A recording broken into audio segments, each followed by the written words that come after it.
Assalamualaikum warahmatullahi wabarakatuh. Perkenalkan, nama saya Anissa Dwi Rahmawati, nomor NIM 208000226. Nama saya Dwi Cahya Putri, nomor NIM 208000113. Nama saya Afadiana Zahra, nomor NIM 20800000150. Kami di sini akan mempresentasikan bab nilai, norma, dan moral.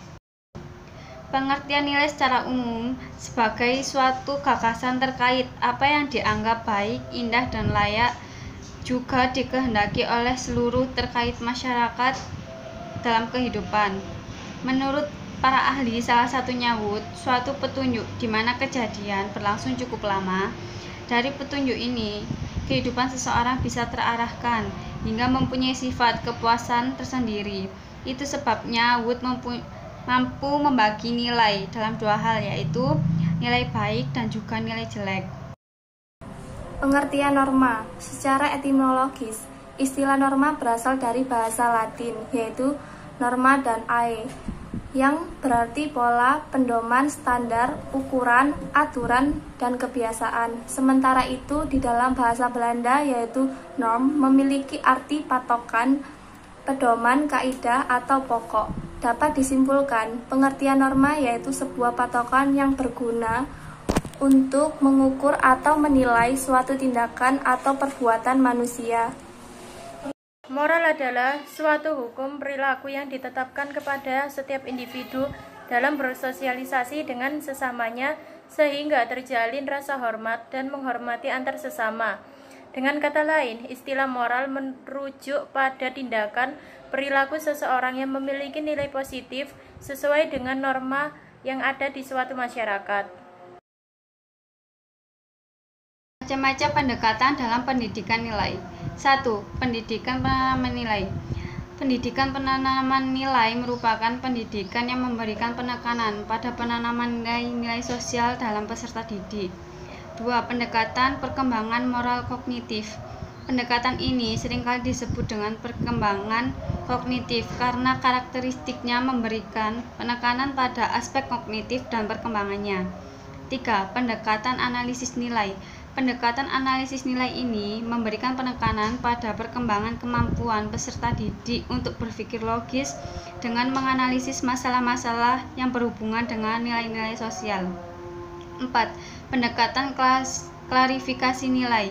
Pendekatan ini memberikan penekanan pada usaha untuk membantu peserta didik dalam mengkaji perasaan dan perbuatannya sendiri, serta meningkatkan kesadaran mereka tentang nilai-nilai mereka sendiri dengan cara berpikir secara rasional dan juga menggunakan kesadaran emosional secara bersama-sama.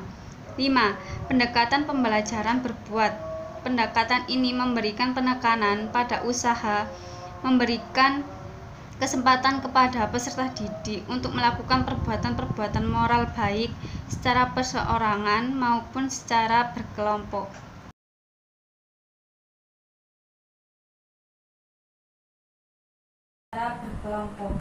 Macam-macam norma, yaitu norma susila. Norma susila, peraturan hidup yang bersumber dari hati nurani manusia. Norma ini menentukan baik dan buruknya manusia. Norma kesopanan. Norma kesopanan disadari oleh beberapa hal, yaitu kebiasaan, kepatuhan, kepantasan yang berlaku dalam masyarakat.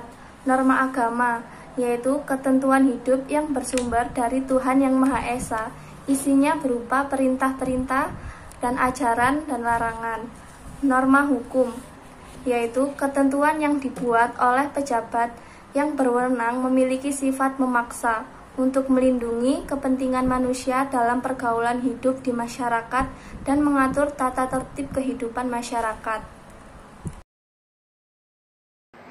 Macam-macam moral. Yang pertama, toleransi. Sikap dan tindakan yang menghargai perbedaan agama, suku, pendapat, sikap, dan tindakan orang lain yang berbeda pada dirinya.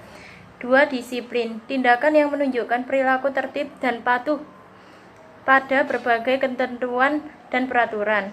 Yang ketiga, kerja keras.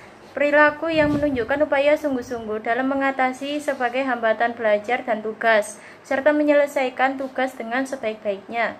Yang keempat, kreatif, berpikir dan melakukan sesuatu untuk menghasilkan cara atau hasil baru dari sesuatu yang telah dimiliki.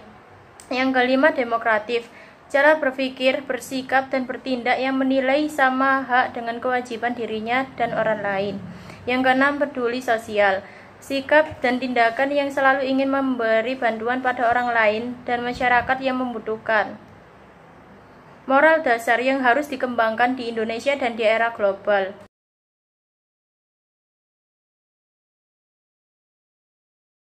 Yang pertama, mengajarkan sikap saling menghargai.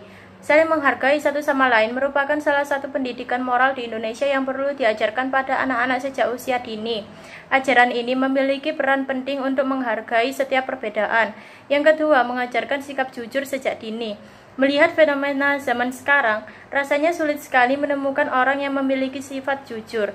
Faktor mendasar yang menyebabkan seseorang berbohong adalah kebiasaan pada waktu kecil hingga terbawa sampai dewasa. Oleh karena itu, penting sekali mengajarkan dan menerapkan kebiasaan bersikap jujur pada anak-anak sejak usia dini.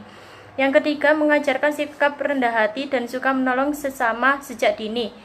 Akan tetapi, alangkah lebih baiknya kalau Anda memberikan contoh yang bisa dilihat langsung oleh anak seperti menolong orang lain yang sedang kesusahan, dan lain-lain.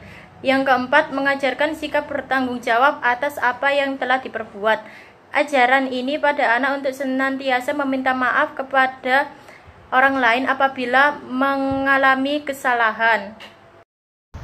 Sekian dari kelompok kami. Mohon maaf apabila ada salah-salah kata atau tutur kata yang tidak baik. Wassalamualaikum warahmatullahi wabarakatuh.